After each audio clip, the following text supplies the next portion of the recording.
good morning, and welcome to Duality. I am your host, Ash, and I'm back. It's been a little break. I tend to do that around this time of year. And, I could probably do better with communicating it, but sometimes I just gotta go. I just gotta take a step back and, just put my energy into, other everyday things. And, it's just like a whole human, that I am, and just navigating, doing a lot of different things at once. And I guess the energy was also very much so to consolidate, consolidate on the different things that were kind of coming up,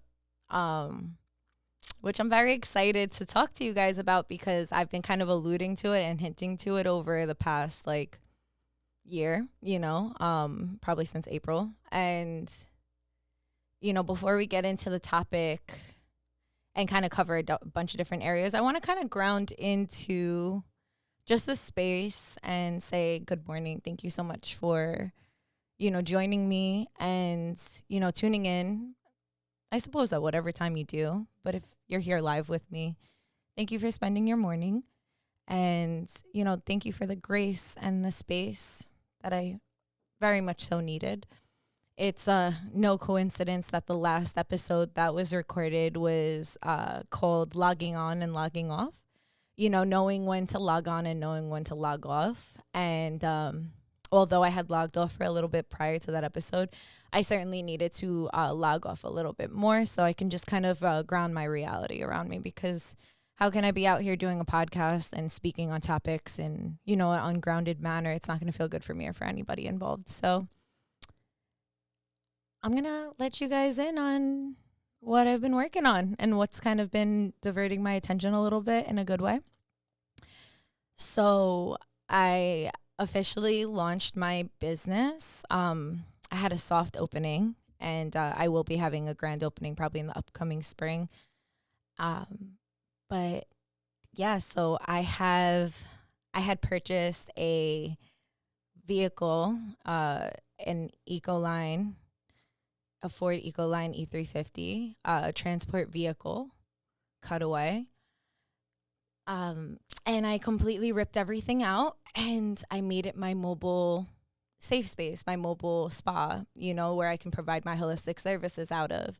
So it was a really beautiful and profound story, and I'm probably not going to get into all of it now, but I'll touch a little bit on it.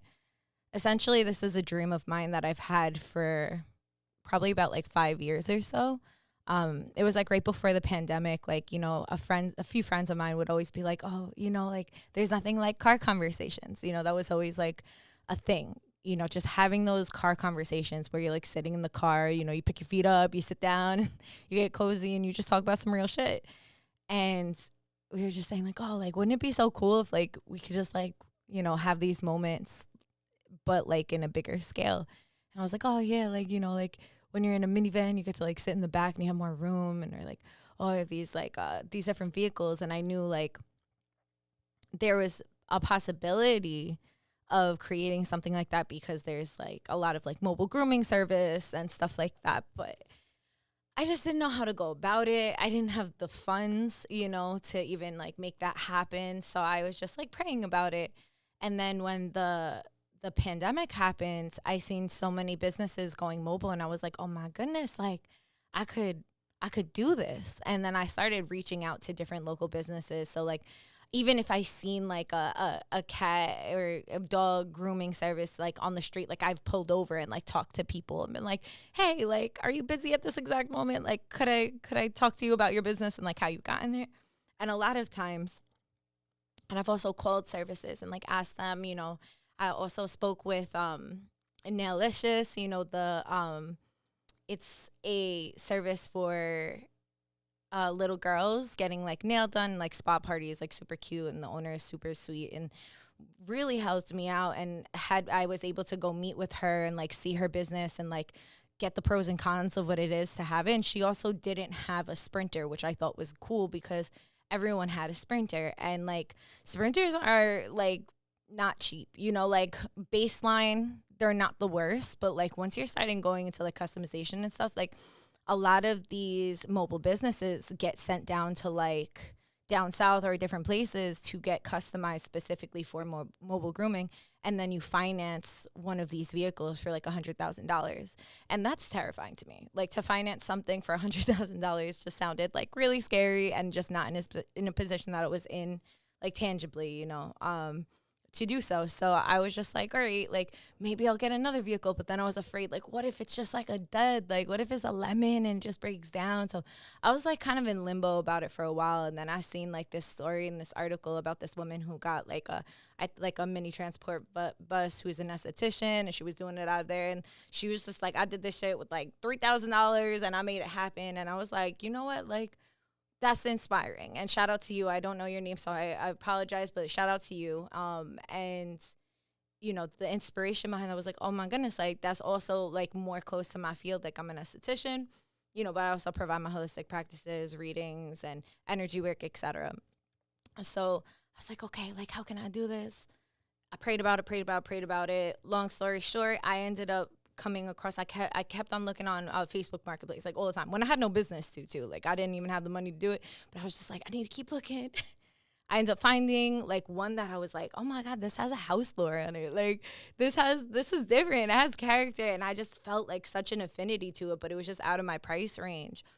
And I was like, you know what, let me like reach out. Let me talk to this person. Like, let me make, kind of like a relation, see like if anything's possible or like, if payment plans are possible or whatever the case is. And, we ended up speaking, and me and this lovely human being, Kalina, like we spoke for months, like, and she had like a lot of people messaging her. Like she had a lot of people. She sent me a screenshot like, I just felt called to answer your message, and there was so many people that were messaging her, and we found that we had a lot of things in common, a lot of common interests. She actually wanted to make it as a tattoo bus, and like, she was experiencing a loss. Like I was also like, I suffer from a similar loss, and, we were just, we hit it off, and I just felt, and I seen the vision coming clearer and clearer, and I was like, all right, like I'll figure out the money, like it's gonna make sense, like, and like she low key like held on to it for me. Like, I mean, there was months that we went without communicating, and then like I'd come back and be like, oh, is it still available? Like she pulled it off the marketplace. I was like, oh my God, did it sell? She was like, no, I have it here. Like, let me know when you're ready. Like, and it just, it worked out. Like I went to go visit up there. It's like, it was deep upstate, like 5 hours away from here. And like, I went to go visit to see it and also visit my family upstate. And I went there with them, and it was like really cool. I got to see it. I was like, oh, like this feels right. This feels right. And then I'm like, okay, like I'm going to come back in 2 weeks and I'm going to get it. And like my partner had came up, and like we went out there for the solar eclipse. And it was just a whole thing. It was such a magical time because it was like the solar eclipse, getting Bertha. By the way, the van's name is Bertha. Her name was honored so she's only been owned by women. And all of the women have honored that name and passed it along. So I honor her in that way and call her Bertha. And then also what I call her as well is the Heelmobile, which was inspired by anybody who's local on Staten Island who had played sports. If you were ever at Miller Fields and you seen the Mealmobile, it was very much so inspired by that because I was a little soccer girly, and I would love to go over there and get, my hot dogs and my Gatorade, my ring pops or whatever it was, whatever, I was allowed to get at the time. And so it was very inspired by that, and just like the combination of things, it like really started to blossom. And I knew I had a lot of work ahead of me. Like I really, I ripped up all of the carpet that was in there. I unscrewed the bed frame, took out the platform. There was like a mini fridge, an air conditioner. I took out this whole like makeshift sink thing, and I like sanded it down. I stained it, which I actually come to find out that I like to stain wood. It's pretty therapeutic, besides, the fumes that are like highly toxic. So, I had to learn that quick because I was getting a headache, and put on a adequate face mask so I could breathe. But yeah, so it takes me to now, she's ready to go. And I have dreamed of this for so long, and to have it tangibly where I'm cruising around in this big vehicle. Like, I mean, I normally drive like a little car, and so that was a whole adjustment I had to do to even get used to that. And I had a crash course, like driving it back down. I broke up the drive for like 2 hours, or like, 2 hours and 2 hours, the next day. But certainly thrown into the fire, like driving such a big vehicle. Like, the only time I've ever driven anything like that was like a U-Haul for like a day or two. But she is here. If you're interested in my services, go to Ashes and Herbs, www.ashesandherbs.com, and go check out my services. I'll be posting more content, but once again, just a whole human trying not to be a perfectionist, and, just surrender to the information I have and put it out there and know that it's enough and that it'll get to the people it's meant to get to. And yeah, so that's something that I wanted to talk about. And before, jumping into the topic, and it kind of brings it full circle, because like when I was making my menu, I've made multiple menus over time and time again. And like some that like I really was not charging, my worth, because I always get like weirded out a little bit about, with aesthetics is one thing, but like when it comes to spirituality, like I have a hard time putting a price on it simultaneously. Like, we need an exchange. So I've always offered pro bono, like for once a month, like I'll offer a free session of choice, to somebody in the community in need. And, that's something that always helped me find balance. But what I really enjoy about this new menu is I created a scale system, so a sliding scale. So there's 3 tiers of prices so that it can be accessible for everybody, because my goal is to make, self-care and healing just available and accessible to those who need it. Like, I'm not trying to be some like high-rise guru that just has like really wealthy clients. Like, that's not the goal. Like, the goal is to provide the community with something that can be of value and can help, taking all of the studies and things that I've learned over the years, and applying it in a safe space and in a way with integrity where it can be reachable. So I'll let that be the catalyst to the conversation we're about to get into. So I'll preface it by like, I'm an esthetician. I've been an esthetician for 8 years. Actually this year I just renewed my license, because you have to renew it every 4 years. So I just renewed it for the second time. So it's been super exciting. Simultaneously, like I've been in the skincare industry for about 9 or 10 years, maybe even. And if it's something that I've just seen consistently, whether we're talking about relatively any industry, but some are a lot more apparent than others, so when you think about wellness, when you think about spirituality, right, and you think about these communities, you don't necessarily think that it's going to be like filled with people that are pillaging for monetary gain over morality, over just anything else. And I feel that unfortunately, it's not true. I stepped away from the aesthetics community, because like I worked in business in it. I was working for a natural skincare company, and I was going to different shows and different stuff, and just like seeing how much people, but especially women, were getting highlighted on all of their insecurities in order for them to make sales. And then also seeing like what ingredients were highlighted in their products when they had like 0.02 of that ingredient as a headliner, and they had like barely any of it because it's an expensive ingredient.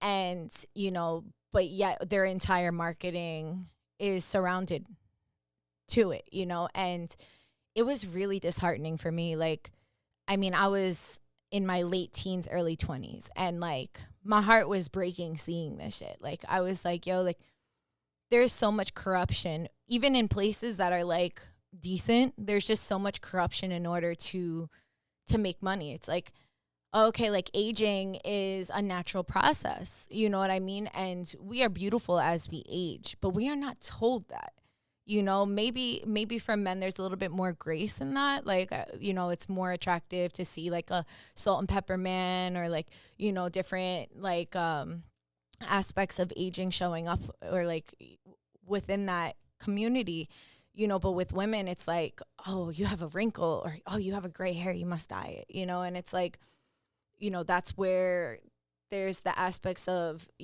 different cosmetics that show up, as far as like, there's skincare, and then there's different services. Like, you can't go into a facial and expect that like 15 years of aging and not taking care of your skin is going to be, undone. Maybe there'll be like some nice hydration, some recalibration. Like, there's also incredible holistic services, some that I don't provide and some that I do. But if you're getting more medically, like as far as like the PRP, where it's like taking your own blood, which is filled with a bunch of different nutrients, and your own stem cells that are getting micro needled into your face, which are giving like micro tears into your skin, producing collagen, and then also introducing your own natural skin, stem cells, which is like the best thing that you could possibly do. And then you have like on the, I'm going to straight up say less integral side, because there's just no cookie cutting around that shit. It's like you have like horrendous things being applied to people's skin. Like, know your ingredients, know what you're consuming, and our skin is our biggest organ, and know what you're putting on your skin. Because if you're sitting here and, you might have certain religious beliefs and stuff like that, and then you find out that, that one of the ingredients are human stem cells, you find out that it is human stem cells that comes from baby's foreskin, like, that's a fucked up situation. You know what I mean? People should absolutely consent if they want to do that. And if they don't, at the bare minimum, it just shouldn't be happening, And there's so many different things that are like weird and dark in the skincare industry. And someone could say like, oh, this is natural and this is holistic. It's like, yeah, it's natural, but like, is it moral? Like, are we cool with that? Like, was the parents of that child okay with you extracting that from that person? Like, that's a lot. That's a lot. And once I was learning like and unraveling, because I'm one to like definitely hyperfixate and really dive deep into my studies and my research. So once I was just understanding that, and like just the extractions, like when you're getting certain oils, like, and you're taking them from animals, some animals have to die for you to get it. Certain musks that you love from different perfumes actually come from, deer balls and like the thighs of different animals, because that's the natural musk. So, it's great that you're having a natural product, but did you know that like an animal got slaughtered for you to like take its hormonal glands for you to smell good? Maybe research your, shit a little. And then, you can, but like, and the thing that's crazy is like, you could be a vegan, you could be a Christian, you could be a, whatever. And then like, you don't even know that you're putting money in the pocket of people that go against your beliefs, because we're not doing the research enough. First and foremost, I'm calling out the industry and the practitioners, the people who are injecting 20-year-old girls with Botox for cosmetic reasons, after they have been told that, they had a little line in their forehead, or, injecting fillers into their lips after being made fun of that they didn't have big enough lips, or, trying to fit a certain aesthetic. For me, it's really like shame on the practitioners on that, to be able to have either choose to actively not do research in what these foreign substances are doing in our bodies and how the side effects can be affected, how the different silicones and the different, Botox can travel and cause, it's a neurotoxin. Botox is a neurotoxin. And what is a neurotoxin? Let's break it down. It's a brain toxin. It's something that can affect your brain. There's been multiple cases of different things happening from Bell's palsy to Alzheimer's and, different things in between. What is Botox really? It's something that's paralyzing the muscles so that the fine lines and wrinkles cannot, you can't move that area, right? So then it won't do a line if you can't move it. If you can only smile like this, you're not going to have that deep line, right? We're not explaining this, and our practitioners should be the ones explaining this. Period. If you're going to be over here $400 to shoot somebody's face up, like the bare minimum, you should let people really know what they're getting involved with. But of course you're not going to, because then you're probably not going to get that money. And this is where morality over monetary gain comes in. What are we doing what we're doing for? I can at least respect people that are just saying outwardly, like, I'm just doing this for money. Like, I'm just trying to get paid. Word, cool, you're trying to get paid. I personally probably won't be coming to you. I tend to go to get services by people who are getting paid for their passions. That's personally my preference. But at least I respect you for being honest. Then you have people that are out here trying to paint a picture like, they're providing holistic natural services that are equivalent to being moral. And then they're pitching like Botox and cocktails and, IVs after you've drinking so much alcohol that you've depleted yourself of all the nutrients. So now I'm going to show up to, your bachelorette party or whatever the next day and rejuice you up. And it's like, IV nutrition can also be actually, holistic and natural and help people.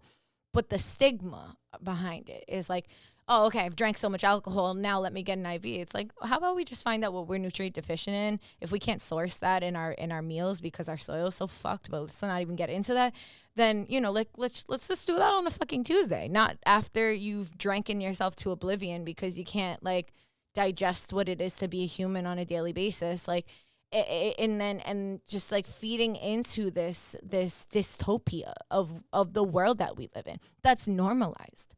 It's normalized to get that fucked up and need that service. It's normalized to just go to your friend's house for a Botox party. And what kind of friends are really sitting there and being like, oh yeah, let's give ourselves a chance. Let's give ourselves a hit of might get Alzheimer's. Let's give ourselves a shot of might fuck up my whole brain and body. If we pitched it like that, maybe less people would be so appealing to it. But that's not what is done. There's a whole psychology behind marketing, and it is in every industry. If you're talking about, when you go to a supermarket, to when you go to buy a car, or even when you go into a lot of these natural and holistic places, if they're paying somebody who does graphic design, they study the psychology of what colors provoke different emotions within humans that are either going to make you feel an urgency, oh, we'll mark it as a sale and say it's only a limited time so that you can, do that. And I'm not saying that all sales and all this stuff is evil. It's not. There's people who can do that in a really good way, and a lot of them don't even realize that they're doing any kind of psychological manipulation. It's more so the people that are aware of it, and or the people that are paying somebody to do that without a care of where the origin of it is coming from. Have we no care for a source about anything? I love that everybody's more concerned about food now. This is so important. Processed food, where we're getting food from, all these different things. If you care so much about where you get your weed from or what bottle of alcohol you prefer because the origin source of it, why not care about that more when it comes to all of these other topics? It's our job to do it. And I'm not trying to shame or make anyone upset or mad about their decisions, especially as the consumer, because it has been perfectly designed to poison your mind. It's been perfectly designed to manipulate you. There's no reason to feel bad. But once you know better, I hope you do better and making better decisions. And, sometimes we don't always have accessibility to people around us that have, the best morality, or maybe they're really caught in the traumatic loop. And it's that's valid. I know so much of that. And I understand so much of that from firsthand and secondhand experience. And I strongly suggest to find people that, are in your corner and who can also show you like, hey, like, but here's an alternative. Like, I know that you were like thinking about this, but like, here's an alternative. Like, we live in a society where young girls are getting all these types of surgeries and things of that sort before they're even fully developed, because now we have afterpay, and more people can afford it and make that accessible. Where are the people making it accessible for the alternatives? Because, and I want to call that out as well, because then there's a whole bunch of energy and people in the holistic services that are making their treatments like completely unattainable. Like, okay, you provide you're an herbologist, or you're an Ayurvedic practitioner, you're this, you're that, you're an esthetician, you're a Reiki practitioner, whatever the case is, and all of your services are like top tier, and you're not bringing accessibility to anyone else. Like, who are you doing it for? It's like everyone's so caught up on being like a fucking guru that they don't even know what they're talking about. Just because you did a weekend training on how to like work with energy does not give you the permission, as much as you think it is with your paper that has a certification. It really doesn't give you the permission to be out here moving the way you're moving. You know what I mean? There's a coach for a coach for a coach for a coach. And half the time that person doesn't even know what the fuck is going on in their own life. My rule of thumb, I mean, I apply this with everything. I used to say when I was single, I'd be like, to myself, but I also say to my friends that are single, never sleep with somebody that you wouldn't be okay with being, like, for one day on some Freaky Friday shit, like waking up and becoming that person. Like, I feel the same way when it comes about taking advice. Like, if you don't agree with my life and my morality and how I walk through life, don't get a reading by me, because it's not going to resonate. Like, you don't have to be exactly like me. You don't have to, agree with everything I say. But like, if you don't look at me as the human I am, and it's like, I respect that person and I morally align with that person, don't come to me. I don't even want you to. I don't need the money from you. And like, that's the thing. It's like, I truthfully believe that there's a more moral and beautiful way to get financially compensated in this life. And it might not look like the most luxurious life, but at least you can go to sleep at night, and it can also be beautiful, and it can also be abundant.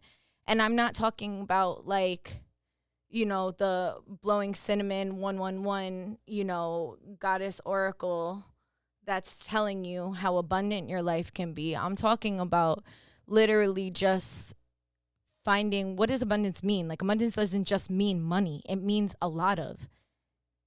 You can have a lot of good people, and that's an abundance of love in your life. That's an abundance in your life. You have an abundance. Abundance just means a lot of.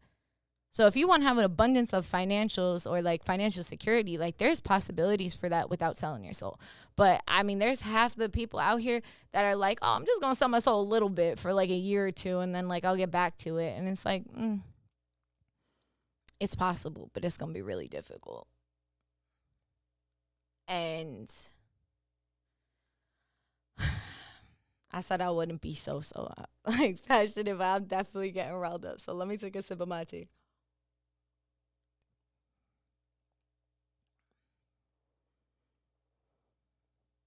Shout out to Artsy Ash for bringing these beautiful Turkish teacups back from Turkey. It says, I put a lot of love in your tea, and I'm obsessed with it.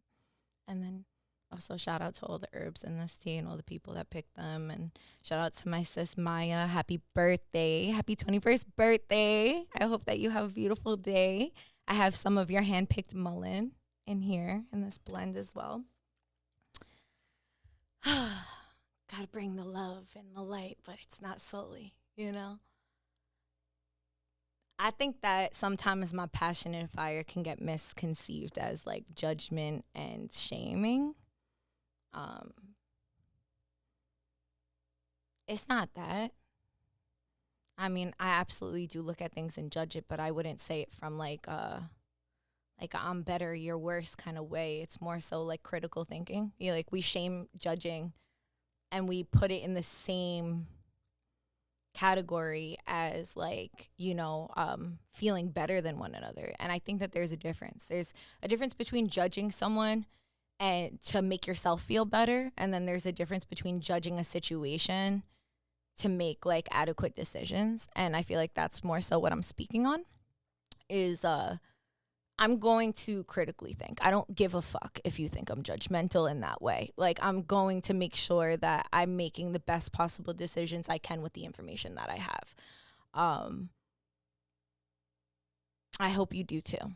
And I hope you don't get wrapped up in the ideology that you're being judgmental for critically thinking. They don't always like when we do that, especially the ones that, are getting a lot of rewards and benefits off of us not critically thinking. Imagine if we actually like took into action all of these things now, if we want to expand and get a little bit outside of like just like the here and go a little further into the food industry, into the pharmaceutical industry. If we gave space and we actually critically thought, most of us wouldn't be getting those scripts for those medicines that we're told we need, that our body gets so dependent on, that we literally then need unless we find a way to detox it and recalibrate our hormones, our brain chemistry and different things to find homeostasis. The pharmaceutical industry is the big drug cartel in the world. They are the ones pulling the strings behind everything. Go look up your favorite politician. Go see who's on their payroll, who's in pharmaceuticals. Go look at all of these people you might think are one way and dive a little deeper. I really invite you to do that.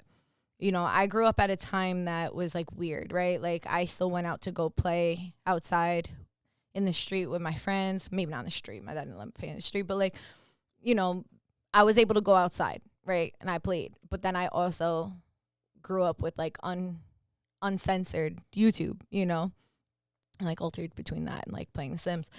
But I learned a lot real young because I was just curious. I was always a curious kid. I always asked why. I wanted to know how things worked. I always loved that TV show. It was like, how is it made? Like, I want to know. Tell me all of the things. I want to see all the conveyor belts. How the fuck is all this made?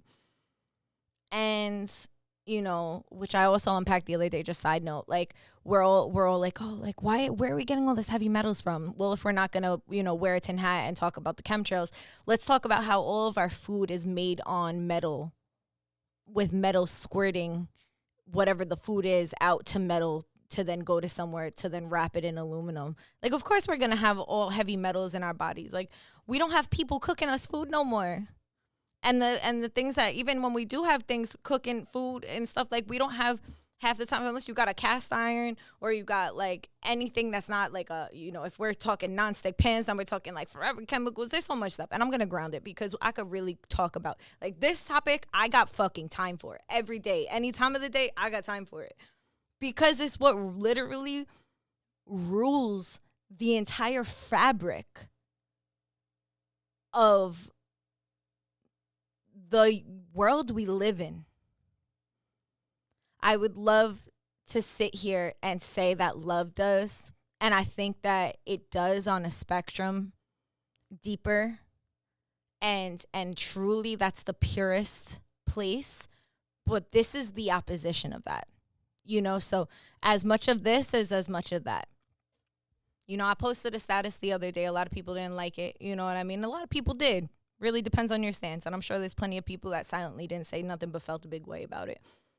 And I was talking about, like, if you are a wellness and a holistic practitioner, or if you're a spiritual practitioner, and you're talking about, like, I'm going to do readings and meditation and mediumship and then also serve alcohol, like, what are we doing here?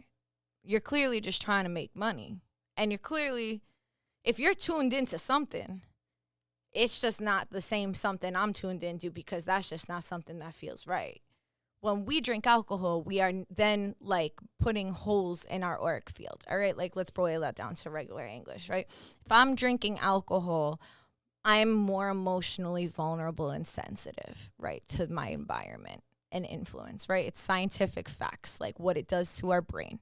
It loosens our inhibitions, it does certain things chemically that makes us kind of out of our body. That's why they call alcohol spirits, because it's like it kind of unglues our spirit to us. And if we are in a spiritual space, you got a lot of people that need healing. Not everybody's gonna come healed, and not everybody really is healed. That's an adjective, like not an adjective. That's a verb. I don't know. I didn't do great in English, but that's a fucking word that is an action, right? It's not just a place. It's not just a destination. It's an action, right? It's an actionable term. You're not just fucking healed. It's a commitment for the rest of your life. Every moment you get triggered, everything that you do, like you are constantly have to choose the path usually probably of more resistance in the moment in your brain, because we tend to have more comfort in the chaos, in those split decisions. Someone pushes me accidentally, my instant reaction might want to be like, what the fuck? Instead of being like, you good? And accept that person's apology. Now, going back into the space, like if you are serving alcohol while people are meditating and getting readings, like you are making the entire environment unsafe. What about the people who are in recovery? Do they not deserve like a nice, safe space to find healing? Why are we drinking alcohol in places that we're doing healing work? If you want to drink alcohol, go do that. Do that on your weekend. Do that with your girls. Do that on your own time. I'm not saying that you can't ever drink alcohol if you're spiritual. That is not what I'm saying. Everything in moderation. You do you. But if you're doing that at an event, a holistic fair, a cute little like get together, whatever the case is, like I just personally, I don't agree with it. You can have your own opinion on it. I absolutely encourage you to. As a person who is highly sensitive and has seen the way these things work, that I've seen people have meltdowns from smelling sage when they were under the influence of alcohol. I've seen the darkness come out of people and ooze out of people so much more quickly when under the influence of drugs and alcohol. Does that mean these people cannot be, have access to readings and meditation? And I believe that they absolutely could, as long as the practitioner is okay with that and it's consensual and it's not making it everyone else's problem or fault or making everything unsafe. If you have a space that's kid friendly, especially, and you have adults that are there with their trauma, drinking and doing different things, that is not safe. I don't care what you try to pitch to me. That is not safe. That doesn't feel safe. I would not be bringing my nieces to that. I would not be bringing nobody to that. Like, but why do people do it? I think it's ignorance. I think it's also just not caring. Like people think that they're the exception. Like, oh, but it's me, so I'll have it under control. I know myself when I drink, I'll have it under control. Or the practitioner, like, oh no, people aren't gonna get too drunk. We're just gonna bring like some wine, alcohol, whatever the case is, right? Most of the time, people bring alcohol into spaces because of the monetary gain. You buy a bottle for $20. You're flipping that, right, in 2 drinks at a minimum. Like you try, even if you knock it down to $5 a drink, you making your money back in 4 drinks. How many drinks do you think you're gonna get at a bottle? Say you got a bottle that big, you getting like at least like 40 drinks out of that shit, like 20 to 40 drinks, depending on the size of the bottle. So now you make your profit back in a few drinks and everything. You make your initial investment back in a few drinks and then everything else is profit. So people are thinking they got their head more in the game of money. If that's the case, then serve alcohol, my friend. Don't fucking throw some holistic spiritual events. All right. Like, there's a market for you. Get to it. And it's just like, I think that, somebody said it a few years back, like spirituality and holistics are just growing in numbers rapidly. So many people are looking to get back to nature, to return back to ourselves. That's something my elder always said, is that we can't get back to nature without returning to ourselves. We are a part of nature. And that's a beautiful thing. I'm so happy that there's more accessibility in that end. But more accessibility doesn't always mean the right accessibility. And we have people that are out here taking 5-minute courses or Googling how to do a meditation class or make a wellness fair or do all this stuff without doing their due diligence. They weren't on the ground, like learning how to apply those trainings to themselves first. And if you don't apply it to yourself first, and then you're out here in these streets preaching it to everybody, I mean, some people are going to see what it is, and then other people, unfortunately, might just believe what you're saying and, could potentially put them in harm's way because you actually are not practicing what you preach. And I really encourage you to practice what you preach before you start putting a price tag on something. It doesn't mean that you're not valuable. It doesn't mean that you're not enough in as being a human. But you know what? Maybe some of these inadequacies are coming up for a right reason. Maybe your imposter syndrome is actually speaking to you. Maybe you're over here teaching yoga, but you should really lean into your musician abilities or your salesmanship in another way. There's so many salespeople that have infiltrated the holistic and spiritual spaces. I mean, there always has been. Don't get me wrong. Like, how many times is the basket going to go around without the pressure that you haven't, put enough in there? You know what I mean? Like, how many times there's just so much money in the world, and there's so much peer pressure for the money to go into certain angles. And a lot of people, unfortunately, know how to work you to make you either feel guilty enough or play on your faith or lack thereof, or play on your vices to pivot you into making you think that it's your idea to give them that money. Really think about that shit.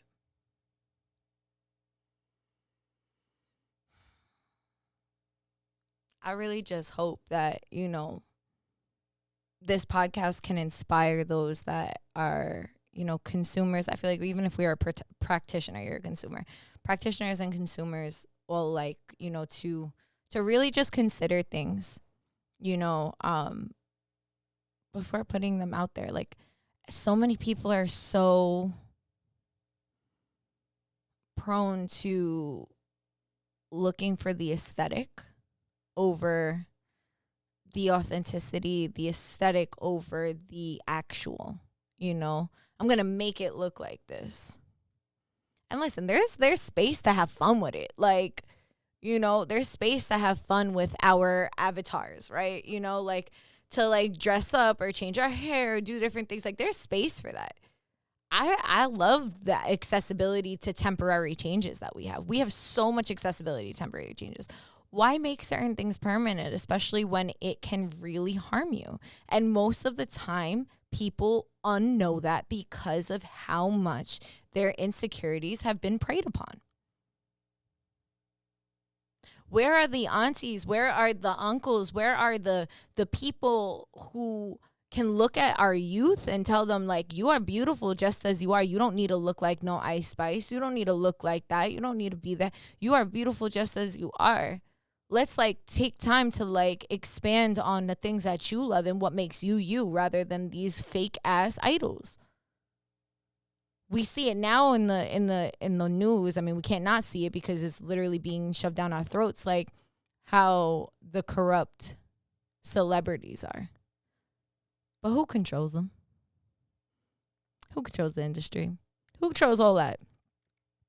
These are other people that were preyed upon to get roped in to all of this dark fucking shit that you have to sign away to get that big. Do your research. And listen to your gut, because people can defame people and people can make people look so evil, and to just go like this while they going like this and they pulling from you. Don't mean that these people didn't do some fucked up shit. Half of them really fucking did, and did that real fucked up shit and groomed others too. Most likely because they were groomed to do the same thing. It's perpetuating the trauma. But where is the origin? Where is the source? Why is it happening? Where is it coming from? Most of y'all don't want to look that deep because it challenges everything you fucking believe in. I don't blame you. That shit is can be a fracture to the mind. So, dive in doses. Make little trips, Maybe don't go scuba diving. Maybe snorkel, so you can know that you have to come back at a certain period, get some air. Can't go down too long because you'll drown in that shit. And it gets that deep. It gets that deep with everything. Politically,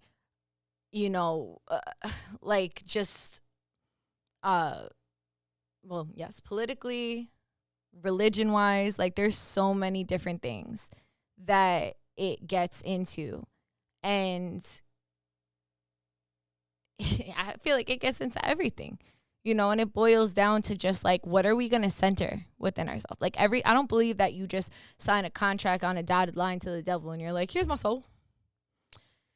Every time you're choosing to do something that is outside of your morality and your belief, you're giving a piece of yourself. And the process might happen gradually, where you look in the mirror and you just don't resonate with anything that you do because you've just let yourself go. There is a redemption for that, but you got to choose that. You got to choose you. And that's going to look different for everyone. I'm not, a pastor, a preacher, a guru by any means. That you're going to have to figure it out. And you can go and find certain people that resonate with you that can maybe help guide you or point you in the right direction. But at the end of the day, you still got to do that. Those people can't jump into your shoes and walk the fucking mile and do the shit for you. And if anyone makes you believe that they need you need them more than you need yourself, I'd strongly question that person and what their morals are, because only people who need power. And that's what I also want to get into as well, because it's not always just money. Sometimes it's power, because nothing is free. Nothing is free. And I had to learn that shit the hard way because I'm thick-headed. And I remember when I was providing my services and I was sitting there and offering readings for free and this, that, and the third. And I remember my elder saying Mija, you need to have some kind of exchange, even if it's just a cookie, a flower somebody picked, because you can get sick like that. And I did. Multiple times, physically, mentally, spiritually. It made me so off balance because I was pouring from an empty cup, because I didn't understand the balance that is needed to do these different things. I didn't fully, I was still so young, and I just had this big heart, and I was just I went through so much trauma and stuff, and I just want to help people, but I didn't feel myself was valuable enough to also receive, because I only been studying a certain thing for 2 years or 5 years or 6 years.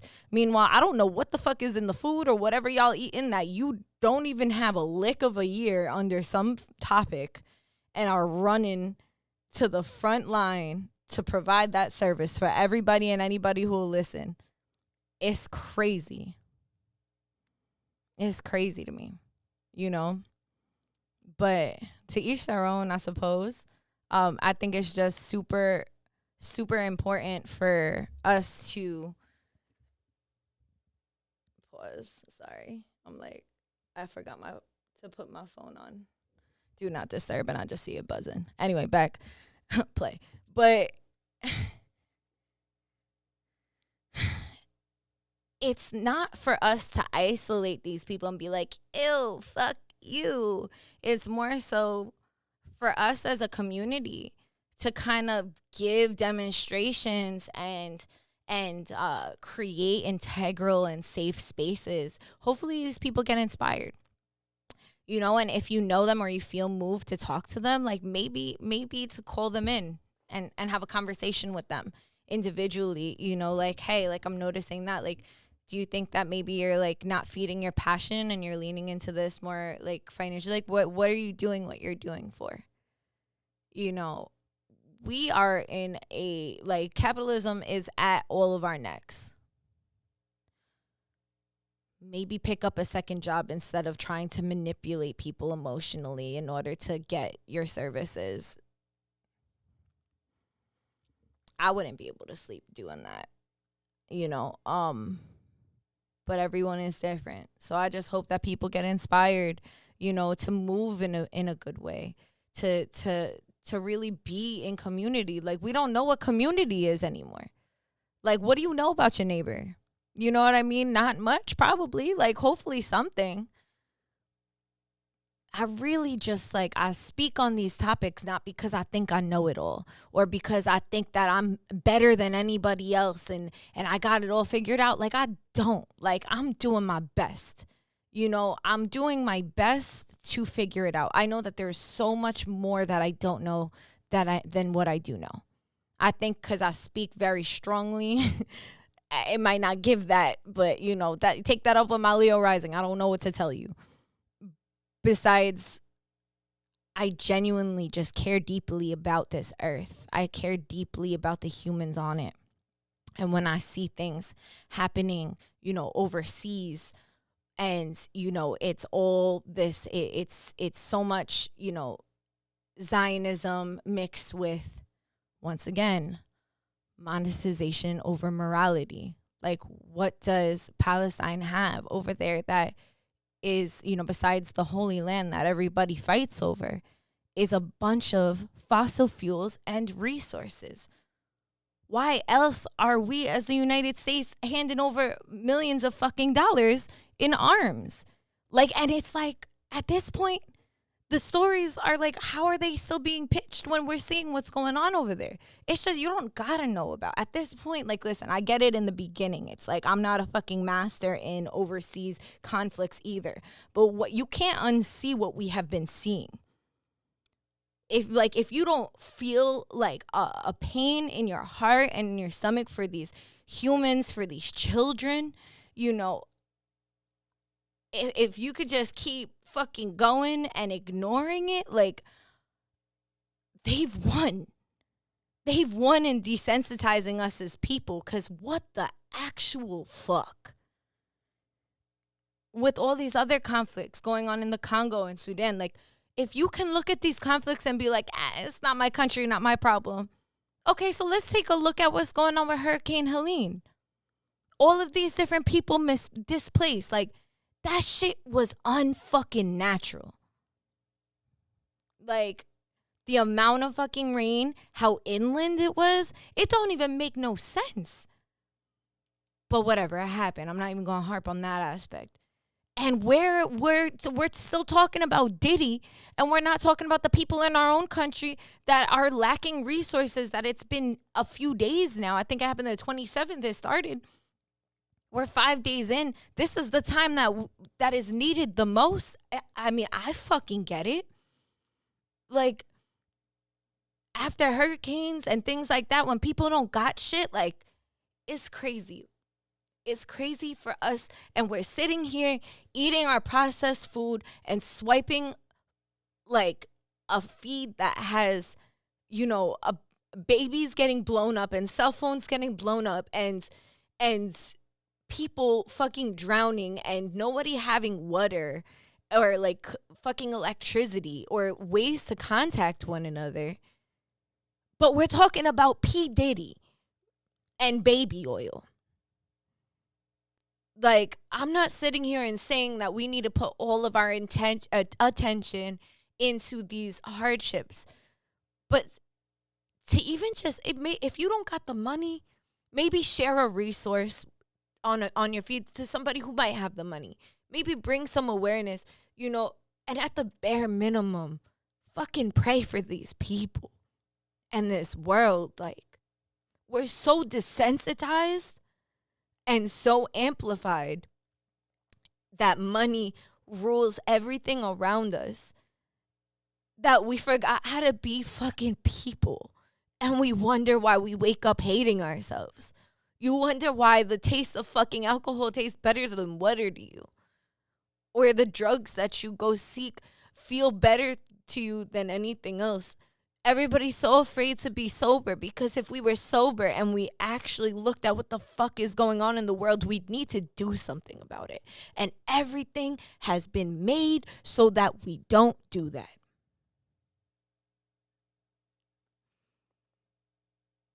See through that bullshit, y'all. Like, it's up to us to see through that bullshit. Do the fucking work. It might not be an easy life, but in my opinion, I think it's the most fulfilling. And like, find different ways that we can connect with each other without altering our minds or pulling out of our pockets. Like, never fucking sleep on what it is to have a car conversation.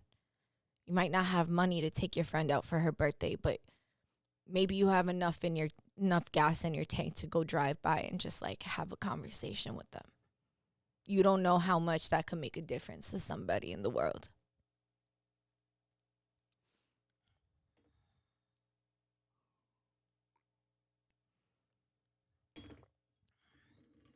I don't know how I couldn't get passionate about this conversation because I feel like this exact topic is something I talk about so often because it's something that's evaded. It's evaded and it's dressed up in a bow with, I just want to have a good time, or, oh, like, I don't really know what's going on there, or, oh, we just, everybody has their own thing, or all of these different deflective ways to step out of the shit that's being pulled down. Like, I don't believe in every conspiracy, but there's a lot out there that'll make you think more, and maybe it's not even necessarily a conspiracy. Maybe it's just an opinion that's not as backed as the tabloid opinions. Think about it. What makes a valuable opinion to you? Is it how many people back it? Or is it where does it hit you in your body when you receive the information? Why are we not using ourselves as viable sources? Probably because we've been taught to not believe ourselves, not believe our intuition, to believe the teachers, the people, all these other things outside of us. But the best teachers, if it's anything, the best teachers and the most beautiful people in my family has taught me is to believe in me, to believe in myself. Of course, consult with your people, but believe in yourself. Just because someone said some shit and 5 other people said it doesn't mean that it's a fact. It might not be a fact to you. Facts change all the fucking time. We still don't even understand how gravity works. Explain to me what dark matter is. Tell me what that means.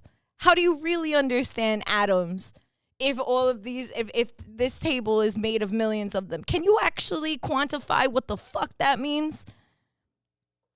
I didn't think so. Unless you can. Hit me up. I would like to hear about it. We have understandings, but we could also say that fucking gravity is a conspiracy. But because people that are high up in science said that, it's believing. You know what I'm saying? And the same thing goes for faith. And, the older I get, the more I understand why my elder, moved far away from everybody, but still close enough to interact with other people, I the older I get, the more I understand why we need to kind of back up from places and spaces, like hubs, like the city, where there's just like a hive mind thing. Once somebody gets paranoid, we're all paranoid because we're so close to each other. Our auric fields, like our energy around our body, is literally just meshing with one another. And we wonder why we're feeling so many different things that are outside of ourselves and our own feelings. we're being influenced by everything that we're seeing on our feeds. You know, take breaks, take moments, take time, you know, for yourself. Disconnect, reconnect with yourself. Honor yourself. If you, I just also a really good tool that I like to use when I'm like making prices for anything. I ask myself, like, would I buy this, and would I feel good about this? So I usually start like really low. I'll be like, all right, would I sell this cup for 2 cents? Like, I'll feel it in my gut, like, oh my God, no, I wouldn't sell it for 2 cents. I find it more valuable than that. I'll be like, all right, what about $5? Oh, it feels a little better. $10? Maybe 15 because it's sentimental value for me. Maybe 20. Like, maybe I'm overpricing it a little because I actually don't want to sell it. If you don't want to sell it, then maybe don't. Maybe it's not for you to sell. And if you find that sweet pocket in between, maybe that's something that you should sell, because not all of our own, emotional ties to things applies to everybody else. So we need to check ourselves from there and then check ourselves from there. But if we're trying to sell a service for $5 when we know damn well it's worth 50, we're going to hate it and hate people that buy it. Like, you will get resentment. So find the balance. That's why I went with the sliding scale. I encourage you to do that too if that's what feels good for you. You know, maybe offer some scholarships that are actually scholarships for people, you know, where they can write to you what they need and why they need it, and then you can work with people. We just need to do our best, y'all. Do the best that you can with what you got. We're all just learning, you know, and I think it's important for us to talk about different topics so that we can continue to learn together, you know, challenge one another, safely speak on things that might not be spoken on as much, and just find those things that are for you. You know, find those people that are for you. Lean into what resonates, but simultaneously ask yourself, why does it resonate? Because sometimes, like, the chaos might resonate with you too. Or ask yourself, is like, does this resonate with you, or is this a desire that I want because I've been, you know, my insecurities have been highlighted. So I think that's all I got. I definitely want to also say shout out to my mama. She just came back from Colombia and got me this new reversible poncho, so y'all will be seeing it. And also, it's so interesting because it has Mayan different like glyphs on it, but it's made from Colombia, and it has, like, you know, the alpaca hair and stuff, which I think is beautiful because also, like, you know, I from my understanding, I'm not sure if my indigenous roots have any ties to Maya, but my partner's does, so it's really cool. Like, I feel like, you know, the universe just shows up and gives you different sprinkles of things and blends of things in a beautiful way to kind of acknowledge the different spaces and different things. Because at first I was like, oh my, like, why didn't you get some like indigenous Colombian tribes so we can like honor that? But also, like, I love the Mayan culture, you know, but it's, you know, it's just interesting how things show up and how you can appreciate things without appropriating things. But you can't do that if you don't naturally have a dialogue with yourself. A lot of people don't know how to do that, so they move with shame and then just continue to colonize and take from other spaces and places that aren't theirs. Like, you know, maybe what was I saying the other day? Like, everything ain't for everybody, and everybody isn't supposed to do everything. I needed to hear that shit because I be trying to do everything. You know what I mean? Maybe I don't mix medicines as much, but like, as far as like, you know, cultures go, but like, I still have my different things that I dabble and I look and I have to ask myself, well, oh, is this supporting somebody? Like, is this supporting somebody? Am I appreciative, or am I walking around trying to say that I am this and this is who I am and this is where it's come from? Like, no, like, lean into having these uncomfortable conversations with yourself and other people so that you can feel good and confident walking into a space. Because if you don't, you have a lot that you're going to be compensating for. And then that's when our ego takes a lot of space and a lot of room, and you say and do things that you might not actually want to be saying and doing out of being autopilot. So yeah, I'm going to read from this the quote book, and also actually I wanted to say in the beginning that if anybody had any uh things that they were saying, I haven't gotten to read because my phone's kind of far from me and I can't really read it, but if there's any messages that came through from like Facebook or YouTube, Kenny, you can put those up. I want to start interacting with y'all live, but I like don't always have the capacity to have a direct dialogue conversation as it's happening. So I want to give a space at the end of the show to also communicate with you guys. So I can honor your voices and the things that you have to say and kind of like shine light to that, as well as honoring my own brain and capacity of being able to like switch between passionately speaking and then reading, right?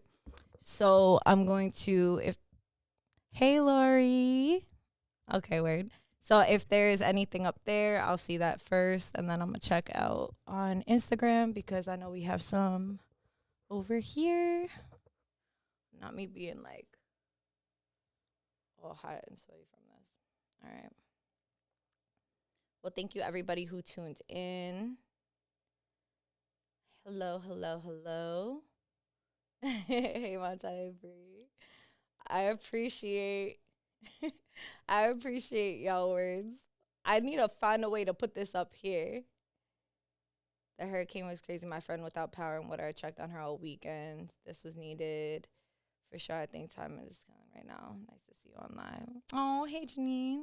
Oh, I'm happy to see all of y'all. Thank you so much for tuning in and for listening to this. This is like, like I said, I didn't do a podcast for like, I don't know, months. I think it was like 2 or 3 maybe. I just needed more of me, period. I just needed more of myself.